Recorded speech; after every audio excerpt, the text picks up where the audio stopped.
Hi guys, आप देख रहे हैं मनीष छोरी ब्रिजवासी ब्लॉग और मैं आज फिर उपस्थित हूँ आप सबके समक्ष, मेरे नटखट मित्रों के समक्ष प्रस्तुत हूँ। आज एक अद्भुत दिव्य अलौकिक मित्रता का प्रस्तुतिकरण करता हूँ आपके सामने, उसका चित्रण करता हूँ, उसका कथन करता हूँ, उसका विश्लेषण आपके समक्ष प्रस्तुत करता हूँ। वो अद्भुत अलौकिक दिव्य काल्पनिक नहीं है, हाँ सत्य है ये घटना। शास्त्रों में वर्णन होता है इस प्रभु के चरित्र का।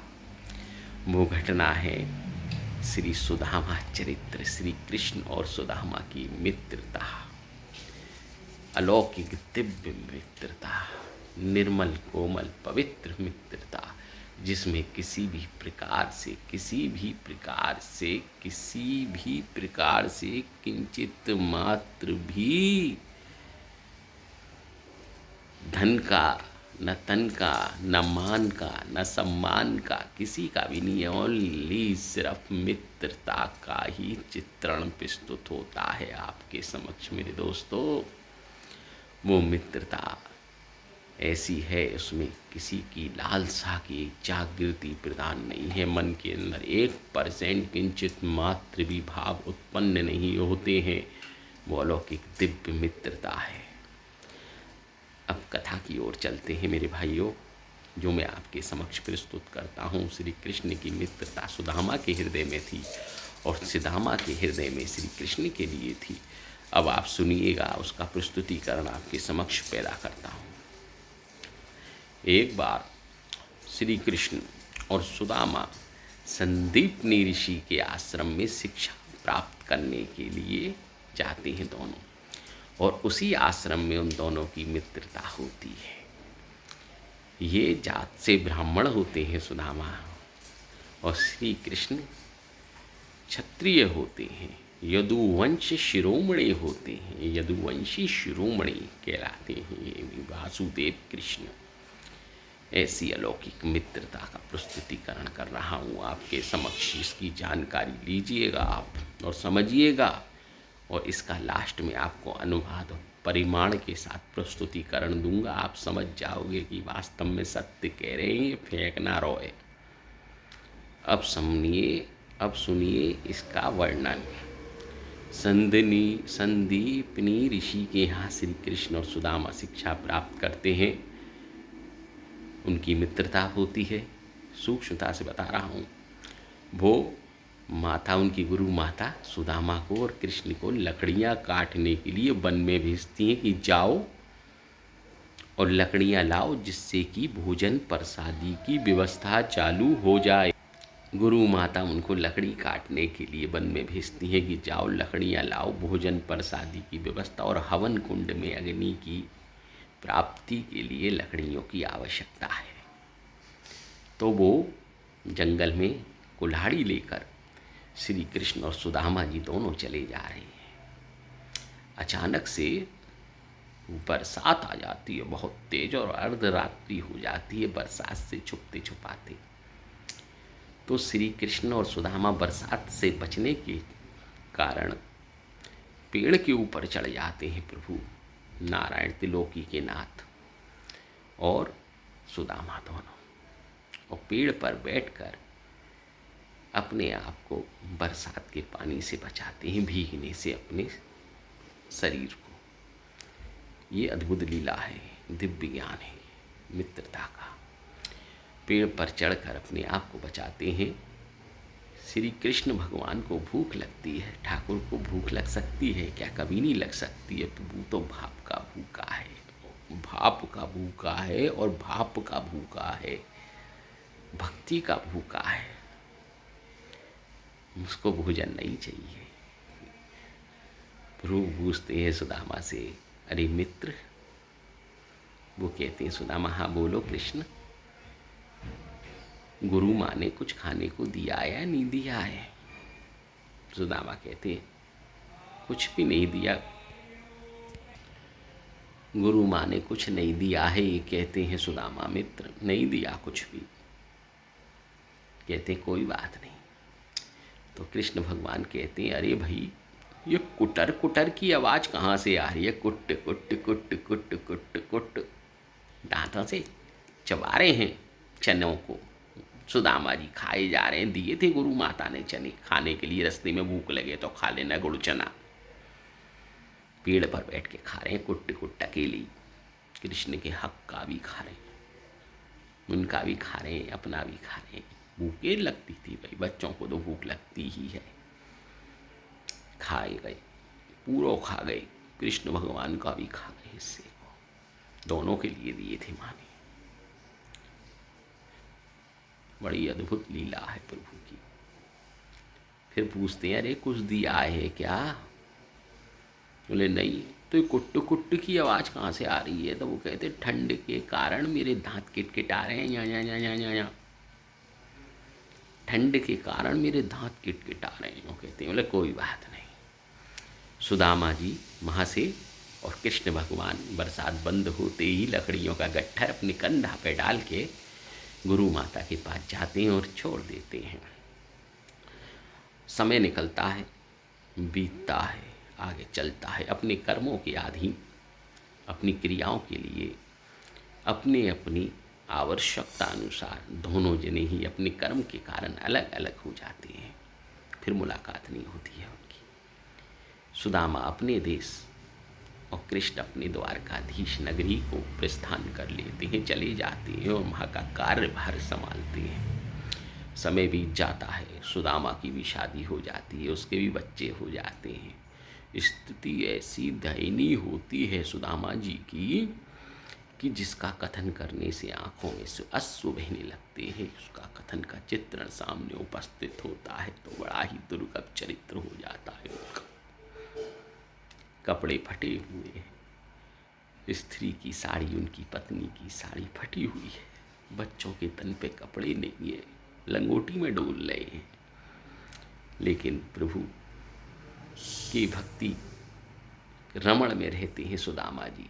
कभी मिल गया तो खा लिया भिक्षा मांग के, कभी नहीं मिला तो तुलसी का पत्ता और गंगा जल का ग्रहण कर लिया। ओम नमो भगवते वासुदेवाय का नाम लेके, ओम नमो भगवते वासुदेवाय का नाम लेके नित्य निरंतर तुलसी की माला फेरते रहते हैं। ओम नमो भगवते वासुदेवाय, ओम नमो भगवते वासुदेवाय का स्मरण करते हुए, ठाकुर कृष्ण का चिंतन करते हुए, मनन करते हुए, रमण करते हुए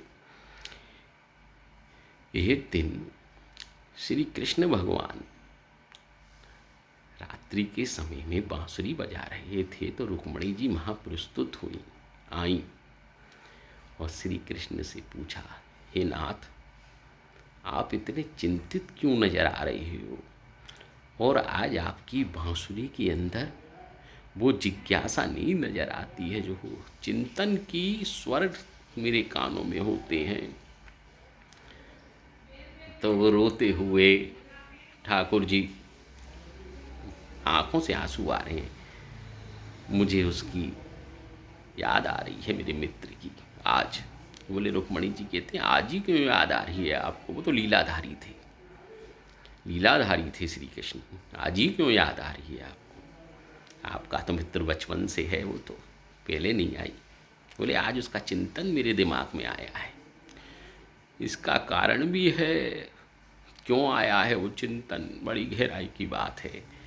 क्योंकि उसके अब इस समय दरिद्रता खत्म होने के दिन नज़दीक थे, इसलिए चिंतन। भाई प्रभु को चिंतन जब ही होगा अपने भक्त का, जब उसका पूरा का पूरा जो उसके गलत कर्मों का परिणाम है वो खत्म हो जाएगा।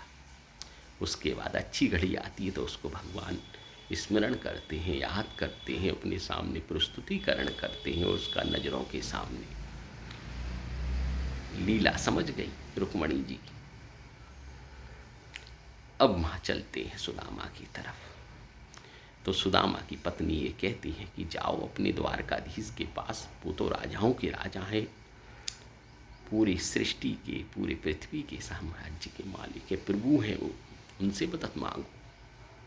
नहीं जाते।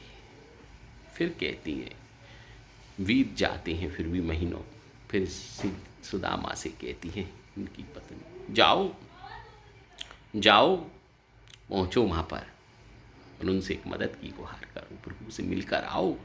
वो तुम्हारे बचपन के सखा हैं, तुम्हें खाली हाथ नहीं भेजेंगे, तुम्हें कुछ ना कुछ तो देंगे ही देंगे। बच्चों का भरण पोषण तो हो ही जाएगा, महीने 2 महीने के लिए की तो व्यवस्था हो जाएगी। तो उनके बार बार आग्रह करने पर सुदामा जी अपनी व्यवस्था बनाकर सुबह 4 बजे भोर में और एक पोटली बांधकर जो भिक्षा में उनको चावल प्राप्त हुए थे वो दे देती हैं। फटी हुई होती है वो भी, धोती में से फाड़ कर। कितनी दयनीय स्थिति है, प्रभु की सानिध्यता देखो, उनकी सुदामा जी की दीन दशा। अपने साड़ी का फटा हुआ आंचल फाड़कर उसके अंदर उस जितनी भी व्यवस्था होती है उस चावल की वो उसमें डाल देते हैं। रोना आता है मुझको इस चित्रण को, आंखों से अश्रु बहने लगते हैं। बड़ा ही अकल्पनीय दृश्य है जिसकी कल्पना का साक्षात्कार करना ही बड़ा ही विचित्र होगा। दे देते हैं उनको, पोटली बांधकर सुदामा की पत्नी उनको हाथ में सौंप देती हैं और वो लेके चले जा रहे हैं। भाई कोई भी हो, किसी को भी गिफ्ट देना हो, अरबपति, खरबपति, संघपति, मिलियनपति, राजा हो कहीं का, तो क्या कपड़े में गिफ्ट बांध के ले जाओगे? क्या फटे हुए में? तुम सोचना, नहीं ले जा सकते हो, किंचित मात्र भी नहीं ले जा सकते हो। अच्छी पैकिंग कराओगे, अच्छी व्यवस्था करोगे उसको देने के लिए कि सुंदर दिखना चाहिए। गिफ्ट से ज़्यादा गिफ्ट की प्रेजेंटेशन अच्छी होनी चाहिए। गिफ्ट तो बाद में खुलता है, पहले तो ऊपरी आवरण दिखाई देता है, उसी से उसकी उपस्थिति का आंकुलन करा जा सकता है कि ये चीज़ इसके अंदर कैसी होगी, कितनी महंगी होगी। उनको कपड़े की पोटली में बांध के दे देते हैं उनकी पत्नी सुदामा की, और वो लिए जा रहे हैं। पैरों में चप्पल नहीं है, टूटी हुई लकड़ी का डंडा है, झुकी हुई कमर है सुदामा की, अवस्था दीनदायिनी हो गई। फटे हुए कपड़े हैं, धोतियों में छेद हो रहे हैं, पैरों में विवाहियाँ पड़ी हुई है। चलते चलते चलते चलते चलते चलते चलते चलते चलते फिर देखो प्रभु की लीला एक और अद्भुत। द्वारकाधीश का पता पूछते हैं तो वहाँ एक व्यक्ति, वो स्वयं श्री कृष्ण होते हैं, भेष बदल के उपस्थित हो जाते हैं। ये कहते हैं, उससे कहते हैं, सखा ये द्वारकाधीश का महल कहाँ है? बोला बस थोड़ी दूर पे ही है, चले जाओ। तो वो क्या कहते हैं, जिस सखा से पूछते हैं वो कहते हैं, सखा, वो भी सखा बोलते हैं सुदामा को, सखा तुमने कुछ खाया? रास्ते में नहीं खाया? तो बोले नहीं मैं नहीं कुछ खाया, मैं तो भूखा प्रभु का नाम ले रहा हूँ, ओम नमो भगवते वासुदेवाय मंत्र का स्मरण करता हुआ, इसका जिह्वा से कथन करता हुआ, उसका अपने अंदर से मनन करता हुआ चल रहा हूँ। चल दिए साहब, उसका चिंतन करता हुआ, उसका मनन करता हुआ चल रहा हूँ। तो वो कहते मेरे पास 2 रोटी हैं, रास्ते में मेरी बीवी ने मुझको दी थी कि ये तुम खा लेना, ये रास्ते में तुमको भूख लगे तो खा लेना, ये मिर्ची है और रोटी। तो सुदामा जी कहते हैं, पाओ वही तुम्हारी बीवी ने तुमको बना के दिया है तो तुम ही खाओगे? बोले नहीं नहीं खाओ, मिल बांट के खाने से अच्छा रहता है। देखो कृष्ण भगवान भूखे थे तो आ गए भोजन लेके, उनके लिए रास्ते भर कुछ नहीं खाया था, चावल ही तो दिए थे पोटली में बांध के, सुदामा जी को कुछ नहीं दिया था। ये होती है प्रभु की अपार लीला का वर्णन। सानिध्यता ही प्रभु की अलौकिकता की, दिव्यता की परिभाषा है। प्रेम की नहीं, मित्र की, अपने मित्र के लिए रोटी दे के प्रस्तुत हो गए। और लोटे में जल था, वो ग्रहण करा दिया। एक रोटी उनको सुदामा को खिलाई और एक रोटी उन्होंने खुद खाई। कृष्ण ने चल दिए, फिर चले गए वहाँ से द्वारका। ये बोले महा ये द्वारका बोल कर अपने हाथ चले गए। बड़ा ही लंबा चित्रण होगा, मैं सूक्ष्मता से बताता हूँ। और द्वारकाधीश पर पहुँच जाते हैं। उनकी नगरी के अंदर देखते ही चकाचौंध, आंखें चारों तरफ घुमा रहे हैं, सब तरफ देख रहे हैं प्रभु। ये तो बड़ा अलौकिक वातावरण है द्वारका का। वो तो राजाधिराज बन चुका है, राजाधिराज है, त्रिलोकी का नाथ है वो, तीनों लोकों का नाथ। श्री कृष्ण भगवान चल दिए, द्वार पे जा रहे हैं। द्वारपाल तो द्वार पे पहुंच जाते हैं प्रभु सुदामा के, प्रभु के द्वार पे, गोविंद के द्वार पे, द्वारकाधीश के द्वार पे प्रभु पहुंच जाते हैं। प्रभु के द्वार सुदामा, इतनी दीन दशा होती है खराब, मैं सत्य बता रहा हूँ। जो द्वारपाल होता है वो देखते ही कहता है रे कहाँ से आ गया भिखारी इतना खतरनाक। भिखारी तो बहुत देखे, तो भिखारियों का भी भिखारी है, मन में सोचता है। ये तो भिखारियों का भी भिखारी नजर आता है। कितनी अद्भुत बात है, मन में आकलन कर रहा है वो द्वारपाल खड़ा हुआ है। तो वो कहता है कि मैं मित्र हूँ। द्वारकाधीश से बोलो कि सुदामा आए। धक्का दे के हटा देते हैं द्वारपाल, जाओ। अरे भाई, किसी भी राजा के पास में ऐसा कोई प्रस्तुतिकरण हो जाए, द्वार पे जाके बोले कि मैं राजा का मित्र हूँ, कोई नहीं मानेगा, अचंबा होगा, अचरज होगा, चौंकेगा वो देखते के साथ ही। फिर जाते हैं हिम्मत करके आगे, कह दो ना प्लीज, प्लीज का मतलब निकल गया है, कह दो ना अंदर जाके कि सुदामा आए हैं। उनके बार बार आग्रह करने पर, प्रभु की प्रेरणा पाने पर वो जाते हैं अंदर द्वारपाल, और प्रभु के समक्ष उपस्थित होकर बोलते हैं कि एक ऐसा व्यक्ति प्रस्तुत हुआ है। वर्णन करते हैं कि सिर पे टोपी नहीं है, तन पे कपड़ा नहीं है, एक स्वाफी लटक रही है, धोती फटी हुई है, गंदी है, मैली है, कचौली है, पैरों में छाले पड़े हुए हैं, खून निकल रहा है, खाल चटक रही है, कंधे झुके हुए, हाथ में डंडा टूटा ले रखा है, द्वार खले हुए हैं।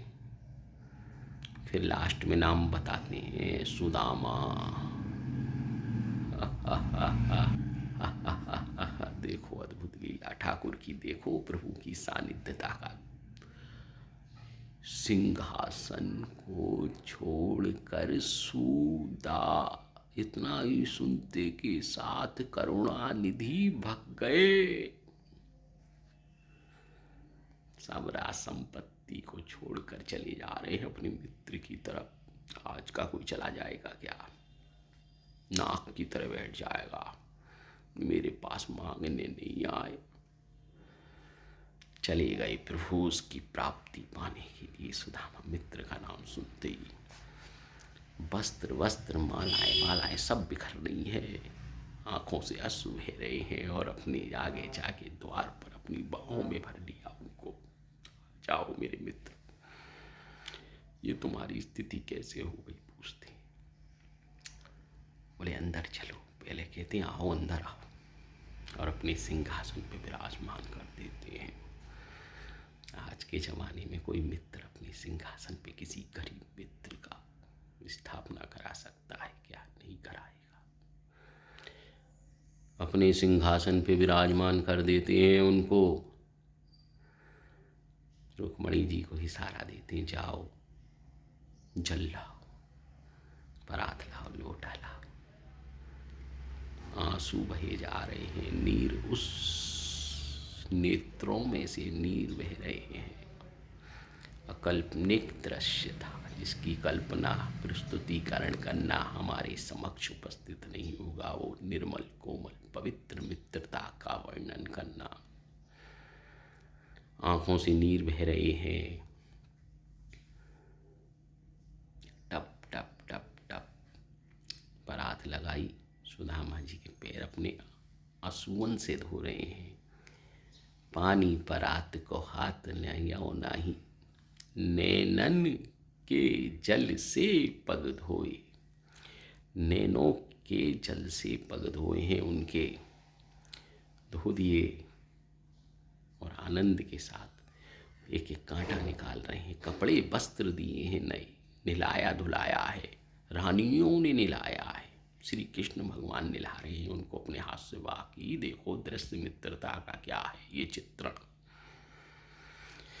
आज की कल्पना करना बड़ा ही विचित्र होगा इस दोस्ती का। आज के ज़माने में कल्पना ही करना विचित्र होगा इस दोस्ती का। वर्णन करना, बखान करना, चिंतन करना। ठाकुर जी अपने साथ भोजन जिमाने के टाइम उनको ले जा रहे हैं। आओ भोजन करते हैं। बैठा दिया सिंहासन के ऊपर, पट्टा लग गए। जीवन के लिए 56 भोग आ रहे हैं। थाली पूरी बड़ी 5 फुट 4 फुट की थाली में सब व्यंजन रखे हुए हैं। इधर ठाकुर जी हैं, इधर वो हैं। पंखे से झपक रही हैं रानियाँ सुदामा को, और रुक्मणी जी झपक रही हैं श्री कृष्ण भगवान के। आनंद आ रहा है। इधर उधर दासियाँ उनको सुदामा जी को पंखा झपक रही हैं, उधर रुक्मणी जी कृष्ण भगवान को झपक रही हैं। और थाली में भोजन देख के सुदामा का मन बड़ा विचलित हो गया। आंख बंद करके चिंतन कर रहे हैं अपने बच्चों के लिए, बीवी के लिए, कि भाई उन्होंने पाया होगा आज, क्या खाया होगा, नहीं खाया होगा। मैं तो कोई भी व्यवस्था करके नहीं आया भोजन की। त्रिलोकी के नाथ वो गंभीर मुद्रा को देखकर चकित हो जाते और आंख बंद करके देखते हैं क्या मनन कर रहे हैं। देखते के साथ ही प्रभु करुणानिधि उसी समय आंसू आ जाते, उठ कर आते हैं। पाओ अपने हाथों से भोजन जिमा रहे हैं। सुदामा जी नहीं खा रहे हैं, मनुहार कर रहे हैं, खा लो। नहीं खा लिया, खिलाया बड़ी मुश्किल से। फिर कहते हैं हाथ धुलाने के बाद, भाई सुदामा भाभी ने मेरे लिए कुछ ना कुछ तो भेजा ही होगा। भाभी ने मेरे लिए कुछ ना कुछ तो भेजा ही होगा। वो संकोच बसे।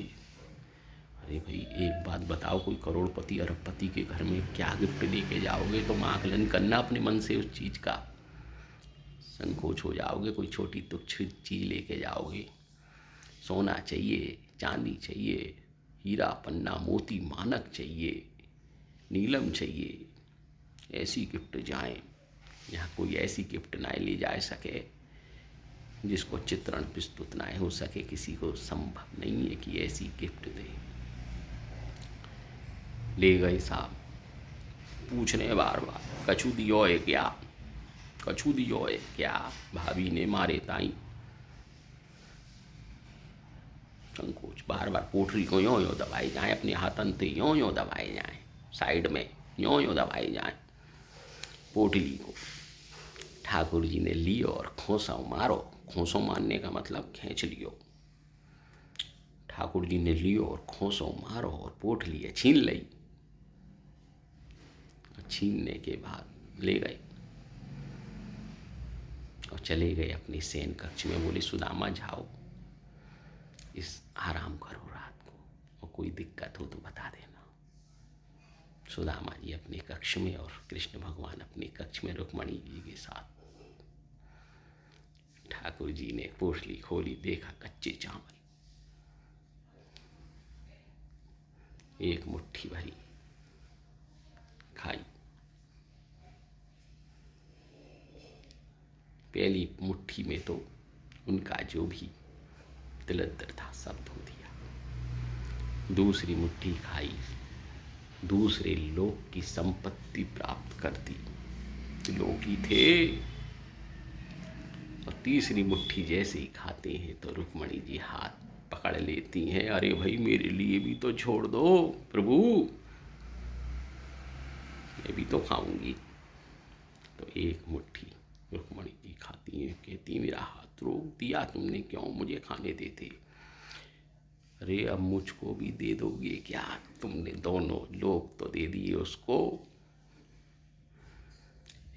लंबा हो गया है गुरु, किसी और दिन इसका कथन करेंगे। ये होती है मित्रता का परिणाम और परिमाण। ऐसी मित्रता अद्भुत अब इस समय इस कलयुग में कहीं भी उपस्थित नहीं हो सकती है। ये दिव्य निर्मल कोमल पवित्र मित्रता का चित्रण प्रस्तुत है आपके समक्ष श्री कृष्ण और सुदामा का। जब जब इस गाथा को आप मनन करेंगे, ध्यान करेंगे, रमण करेंगे, सिद्ध करेंगे, इसमें आनंद आएगा आपको। कभी सुनना बैठ के कहीं भी। हम तो बालक हैं, बालक ही रहेंगे ठाकुर के सानिध्यता के साथ में, क्योंकि प्रभु के कथन करना अपनी जिह्वा से संभव नहीं हो सकता है। ये प्रभु की प्रेरणा होती है, और जिसके कानों में इसका स्वर सुनने के लिए उपस्थित होता है वही सुन सकता है, अन्यथा इस चीज को नहीं कर सकता। आजकल की मित्रता तो सिर्फ मतलब की रह गई है, स्वार्थ की रह गई है। अगर किसी से स्वार्थ है तो वो मेरा मित्र है, हो उसके पास कुछ नहीं है तो ऐसे भग जाते हैं जैसे कि जहाज डूबते समय चूहे भागने लग जाते हैं, ऐसे भगते हैं मित्र। हे मेरे दोस्तों, मेरा तो सबसे यही कहना होगा, तो मित्रता करो तो ऐसी करो जैसे श्री कृष्ण और सुदामा की थी। जिसको जीवन में कभी किसी मित्र की आवश्यकता पड़े तो उसके समक्ष आगे खड़ा हो जाए, उसके मित्र के संकट के समय में कि मैं उपस्थित हूँ तेरे साथ। ऐसा मित्र बनना असंभव है मेरे दोस्तों।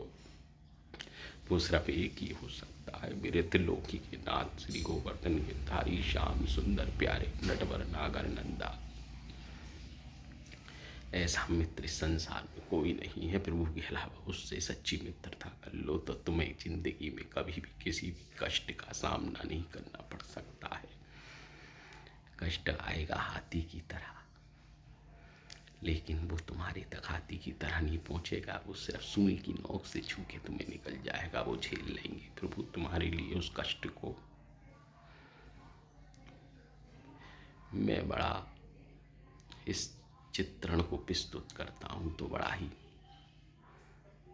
मेरी आंखों से अश्रु बहने लगते हैं मेरे नाथ कृष्ण के लिए। तीनों लोगों के दाता है मेरे नाथ। प्रभु की जितनी मित्र बना लो उसको अपना, जिसकी भी इष्टता करते हो, जिसकी भी पूजा करते हो, जिसकी भी प्रार्थना करते हो, जिसकी भी सिद्धि करते हो तुम, वही तुम्हारा उद्धार कर सकते हैं। संसार में कोई तुम्हारा मित्र नहीं है, बात ध्यान रख लेना। इस समय इस कलयुग के अंदर कोई मित्र नहीं मिलेगा सच्चा और अच्छा।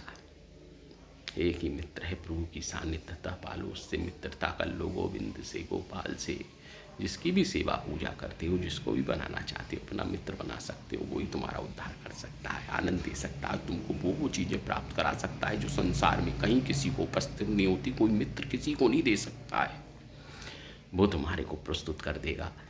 कह के तो देखो उससे, ऐसी कोई चीज़ है वो टाल दे। करुणा पुकार यहाँ से दिल से दिखाओ, मेरे प्रभु मैं परेशान हूँ, मैं दुखी हूँ, मैं किसी भी चीज़ में किसी भी प्रकार से, वो तुम्हारे लिए तैयार होगा, तत्पर तुम्हारे आगे आ जाएगा, ढाल बनकर खड़ा हो जाएगा तुम्हारे समक्ष। उदाहरण मैं देख चुका हूँ इस चीज़ का। मेरा तो वही है ऊपर वाला, नीली छतरी वाला, मैं किसी से नहीं कहता। वो है मेरा सच्चा मित्र। अब उसने मित्र बनाया है नहीं बनाया है मैं नहीं कह सकता, लेकिन मुझे उस चीज़ का अनुभव होता है। मैं उस चीज़ को प्रस्तुतिकरण अपने समक्ष जो मेरी होता है, मैं उसको जानता हूँ कि सदैव मेरे साथ है वो, मेरे हृदय में उसका वास है, मेरे ठाकुर का, मेरे गोविंद का। जिसकी भी मैं आराधना करता हूँ वो मेरे अंदर है, मैं उसका नाम नहीं खोलूँगा। आज के लिए विराम देते हैं, बहुत लंबी कथन हो गया है। किसी और दिन नई चर्चा पे बात करेंगे। अच्छा लगा हो तो लाइक करें, कमेंट्स करें, शेयर करें। आपका हूँ, आपका ही रहूँगा। थोड़े से मेरे आंसू आ गए थे, मेरे रोना आ जाता है मेरे प्रभु की भक्ति का गुणगान करते हुए। चित्रण ही ऐसा है, सबके समक्ष सुनना कभी ध्यान से, आनंद आएगा। जय सिया राम, जय राजा राम।